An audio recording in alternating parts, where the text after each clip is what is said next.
Girumbo sa kapulisan ang Purok Kumpang 1, Sitio Kumpang, Barangay Tayud, Liloan, Cebu. Ang Liloan Municipal Drug Enforcement Unit ubo sa direktang pagdumala ni Police Major Maui C. Arcilia, hipi sa Liloan Police Station. Maui nangulo sa paglusad sa bypass operation nga misangpot sa pagdakop sa duha ka suspitsado nga nasakpan nga nagtinabangay sa pagbaligya nga gidudahang Shabu. Ang gibaligya ngadto sa usa ka pulis nga nagpakaaron ingnon nga customer. Atol sa operasyon, gibanabana nga 5 gramo nga gidudahang Shabu nga mobalur 3,400 pesos ang nakumpiskar. Ang mga nakumpiskar nga ebidensya nga droga gi-turnover na sa hintungdang buhatan para sa laboratory examination. Samtang ang nadakpan nga mga suspitsado gikustodiya na sa Liloan Police Station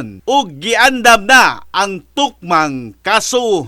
In the heart of changing lives, ako si Brigada Alan Tangkawan sa 90.7 Brigada News FM Cebu, the Music and News Authority.